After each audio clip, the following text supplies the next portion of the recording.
Sridhar Ranganathan and myself, we formed together. We've reached a milestone of 15 years. We never knew that this day would come so fast. We knew that it could, because the whole idea of forming this academy was to leave a legacy behind. It was not a fly-by-night operator or something where we were looking at, oh, quickly we'll do like a startup and, like how other companies. We want to create an academy that's got depth and it's got some kind of long-term benefit for the generations to come. But we realize it's not only for generations to come, it is also for generations before us. As you must have seen, the last lot of students, they were all like 70 plus, So it's a wonderful journey. As Sridhar would remember, we had started off 15 years back with 15 students. And out of 15 students, about 14 students were our own relatives' children, because we wanted to check out the platform. Sridhar, you tell them about that. In June 2010, I was flying back from Bombay to Bangalore, and I was reading the midday, and I saw an article where Shankar had said, I've applied for a land grant with the government of Maharashtra and would like to start an academy. Just about a year before that, I started a company called Clued On, and the word clued on came from getting clued on the cloud. But in 2009, 2010, people did not know anything about cloud other than the regular cloud. So it was kind of an uphill challenge for me. And then I saw it, and I said, okay, let me talk to Shankar. And Shankar was my junior, 1 year junior in my engineering days. And of course, we hadn't met for 15 years in between that. I approached him, and there's a different story for it, but I won't go into it. Approached him, we met at the Taj Lands and around June 20th, 2011. And exactly 15 years now, we are sitting here, celebrating the 15th year of the Academy. What the idea was, we don't have to need real estate to start a music academy. There is enough space on the cyberspace or on the internet to be able to do this. The two fundamental things that the academy brought to life was connecting the student in Finland or Fiji or anywhere to be able to get access to Hindustani and Carnatic classical music, which is very hard to find otherwise teachers. Second thing is a structure. So as all of us grew up with some music in our lives, it will depend on the teacher of how you're going to learn. And what we did was we kind of abstracted what all the teachers thought would be the right way to learn stepwise. And then we have the first ever Hindustani and Carnatic structured curriculum, which is broken down into not only courses, but also broken down into 45-minute modules, where we train our teachers on how to conduct each minute of it. Now, of course, every student is different. So we also individualize it or personalize it based on the student's need. So we have a very powerful teacher training program that helps the teacher take that course, take that class, and make sure that the student fulfills their objective. Took some important elements that needed to be in an institution. We wanted to kind of structure Indian classical music, which there was a particular way in which Indian classical music is taught all over.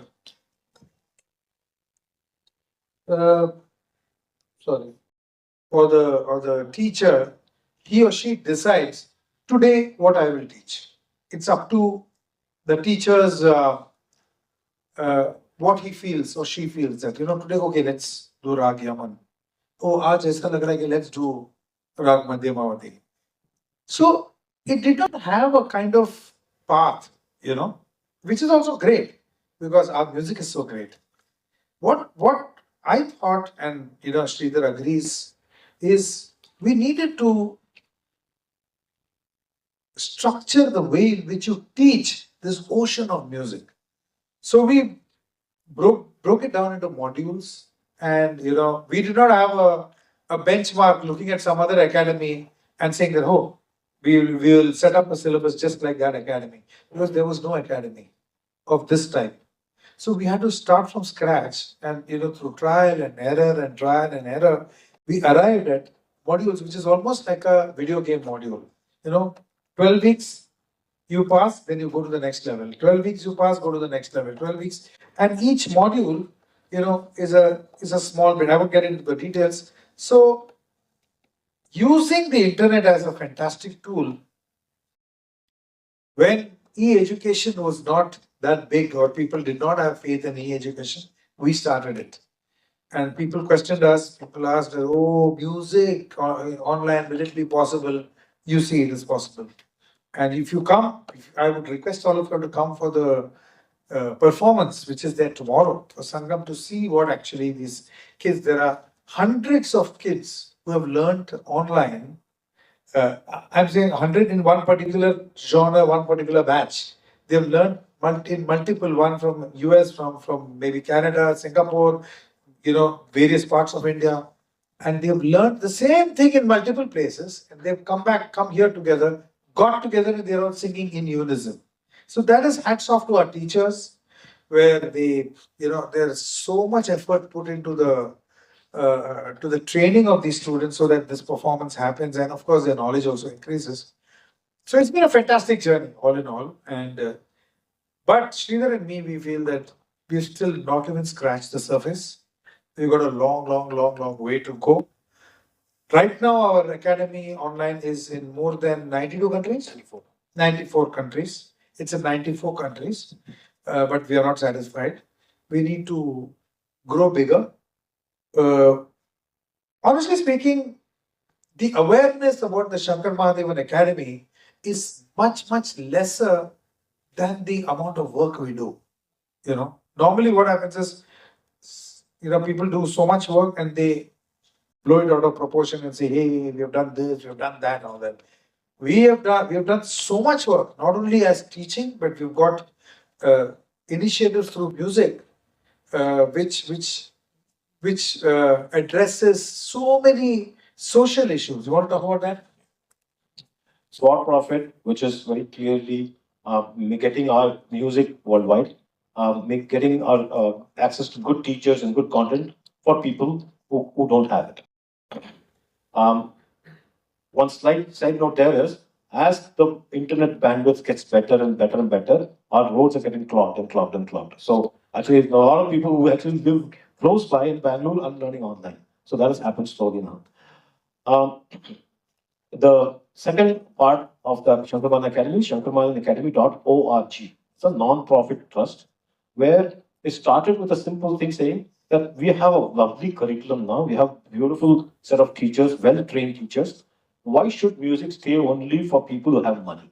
That's how the thought came. So we started working with different CSR activities. So we have had Tata Trust, PRIF, and few other CSR companies who have donated money, where we have set up centers in Mumbai, one in Sain Dharavi, one in Govandi, where we have taught almost 3,000 plus students, almost for free.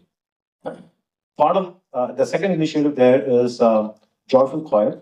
Joyful Choir is music for children in the autistic spectrum. So we wanted to make sure that the Shankar Mahadevan Academy is an inclusive academy.